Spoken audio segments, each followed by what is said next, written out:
I'm Tim. This is Melissa over there. Hello. And we are doing Malbec this week, which is an excellent wine for the holidays and actually throughout the cold weather season, isn't it? Yes, an amazing red. Now, there's some stories with Malbec. Did you know Malbec? It was developed in the southwest of France in higher elevations, but it is named after a peasant. A peasant. A peasant. There was this Hungarian Peasant Malbec. this Hungarian named Malbec. That was his name. Immigrated to France, and he decided he was going to become a wine seller, and he found somebody growing what became known as the Malbec grape, and they made some wine, and he went out into the countryside to all the small villages to sell it to the local taverns of his time in France. This is like 4 centuries ago. So it just became known, the grape became known as Malbec, and so did the wine, a Hungarian peasant in France.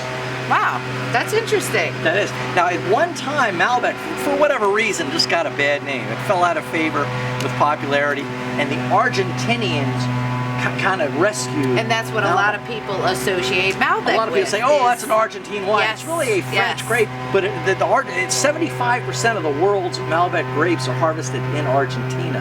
Wow. And here in this country, most of them are in California. But it's a higher elevation grape, and the French and the Argentine version of it, they're a little bit different.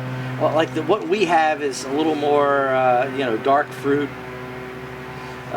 Dark fruit, notes of plums, currants, red berries, and so, like the silky tannins.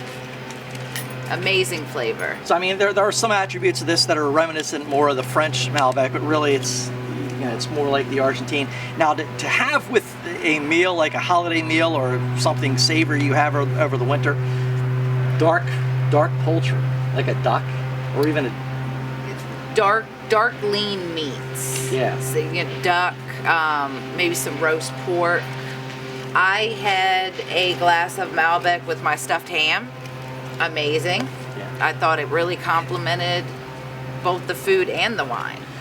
anything savory that we would have this time of year, vegetables, meats, whatever, Malbec works very well with it. And as far as the meats, red meat, all the wine publications say, well, choose a meat that's not that fatty. At my house, we're going to try it with prime rib just to see how it works. And I think it'll work. I think it'll work. And if it doesn't, what the heck? It was a good experiment. I mean, prime rib is like prime rib, and it's, it tends to, a good prime rib is marbled, so it's going to be a little bit fatty.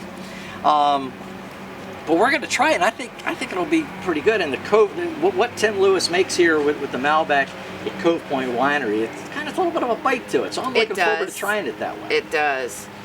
Now, we do have Malbec for sale in a bunch of stores, so we want you to go to our Instagram and to our Facebook and look us up. You can find what stores have Malbec near you, and if a store near you does not have Malbec, most of them will give us a call and order it for you. Or you can come by the winery here. What's the address and the hours? Address is 755 Cove Point Road.